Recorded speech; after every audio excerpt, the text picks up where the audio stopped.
Hey friends, it's Marlon Gibbons. Thank you for joining me here in the studio. If you're looking to get into the music production library world, you want to get your tracks placed in different libraries, then this video is definitely for you, so stick around. Okay, so as I said, this video is really geared towards those of you that are just starting to learn about music libraries and what they are, or maybe you knew about them but you've never really approached them and attempted to get your music into their catalogs. So the tips and stuff that I'm going to share with you are really basic and simple. So those of you that are already in this world and you know what's going on, you're more than welcome to comment below too. Maybe you can add to what I'm saying and help out that way too. So I'm just going to share some tips and I guess etiquette and things you can do to prepare before you hit up some of these libraries and ask to be a part of their catalog. So yeah, this is kind of a beginner's guide to approaching libraries. Okay, so if you are considering going down this path, as in getting your music placed into a library, the first step I would suggest is register yourself with a pro if you're not already registered. A pro being Performance Rights Organization. Now, depending on where you are in the world, so my American friends, you have BMI, ASCAP, and I think CSAC is the third. There might be more, I'm not sure. Here in Canada, we have SOCAN. In the UK, you have PRS, I believe. So let's fast forward and say you get music into a catalog and subsequently that music gets placed. Ultimately, you're going to get paid. You might get a sync fee up front. We'll get into some of that. But on the back end for royalties, I can't speak for BMI, ASCAP, and those other ones, but I know SOCAN does quarterly statements. So you'll get your royalties quarterly if you're in Canada. I presume that it works the same in the other ones, but I don't really know. Okay, so I'm going to address this question before it's even asked because I know it's going to be the first question, which is give you a list of libraries to hit. Who should you approach first?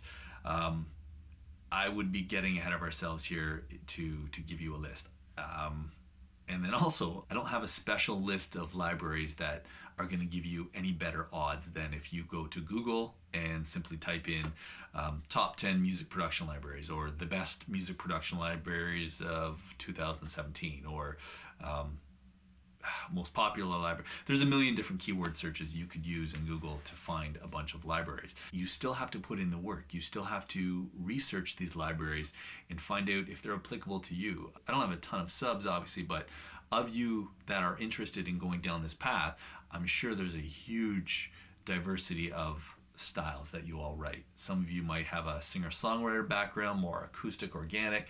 Some of you might be more in the hip-hop or electronic production world, and I'm sure there's a million different styles. And so all these libraries that you can find through Google, some will be right up your alley and will be great for a specific style, while some cater to other styles.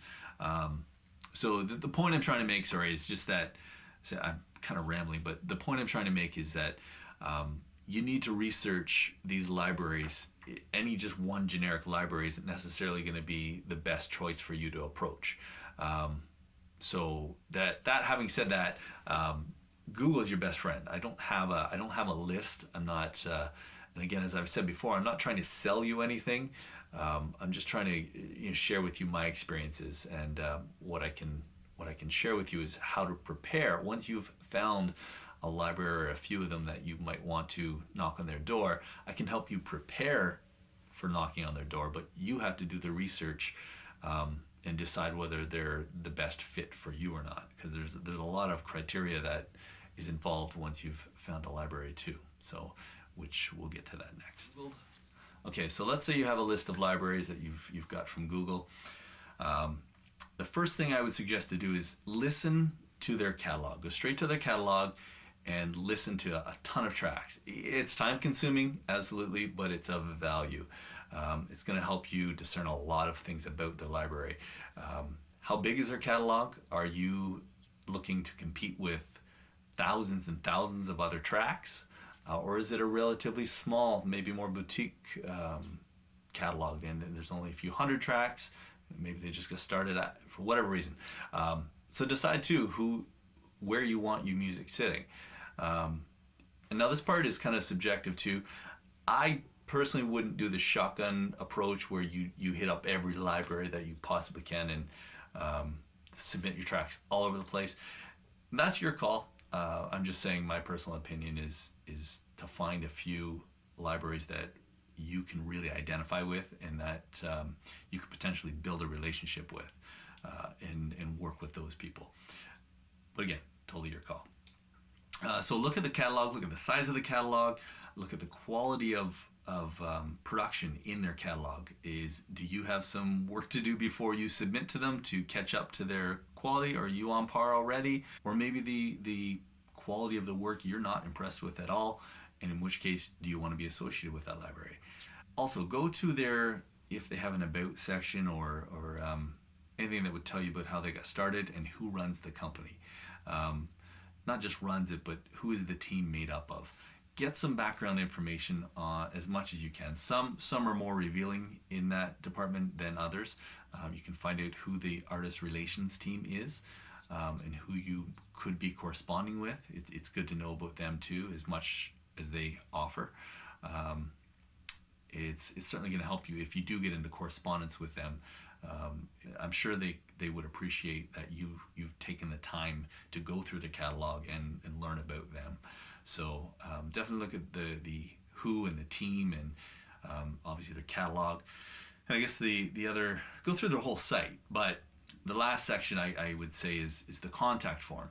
Most of the time, if they're open to submissions, and some are not open to submissions or make it very difficult to submit to, keep in mind they're inundated with submissions. They'll definitely have a protocol for you to follow. It's usually on their contact page. Sometimes it's a separate page, but they'll specifically tell you how to submit to them. Don't get creative. Don't try and go around another way. Don't try and phone them. Go for it if you want. But I'm saying that if they have a specific policy in how they want you to submit, it's because that's what works best for them and has the most consideration to their valuable time. I'm sure they've worked out a process that minimizes their time being on the phone, listening to someone saying, hey, check out my tracks, whatever the case. So it's best to probably, if you're looking to build a new relationship with these people, this is their first impression of you, probably a good idea to follow what they've requested of you. So in having said that, a lot of them are different. In most cases, they don't want you sending them files, MP3s. You might find a couple that still want that, so they can put that MP3 in a file folder or on a hard drive and listen to it based on their system. Most of the time now, they want you to send a streamable link, whether that's from your website or SoundCloud or whatever the case. Don't send them files. Most importantly, do what they've asked you to do, whatever that happens to be. They may ask you to send 10 tracks. They may ask you to send 1 or 2. When I say tracks, I mean that streamable link, whatever that case is. They may ask you to provide 1 or 2 of your best produced tracks. A lot of the time, and any of you out there that are running a library can corroborate what I'm about to say, is a lot of the times they're checking for quality and production value on your first submission. It's not about whether they want that specific track in their library. Maybe they do, maybe they don't. But when you submit to them for the first time, send your absolute best work. Don't try and impress them with all the different genres you can write in.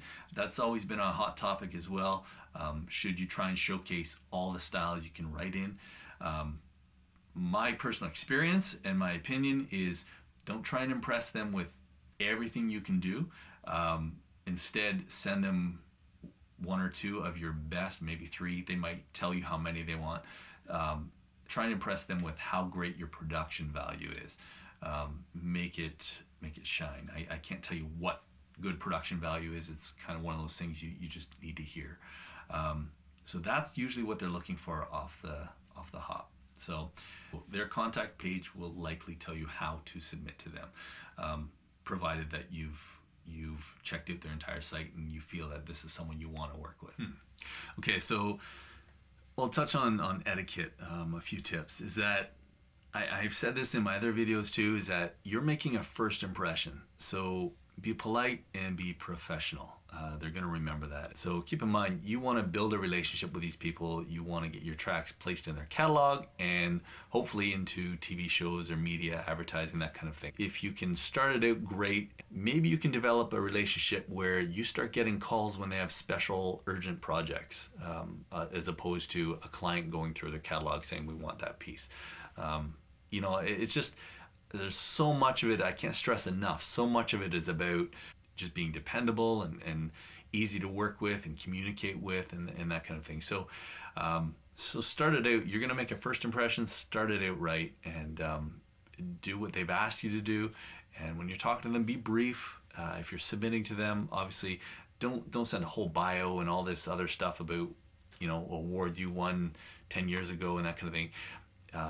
Just give them what they've asked for and keep it brief. Their time is valuable. You're one of several submissions they get. So sure, try and make your correspondence unique, but don't go on and on about it.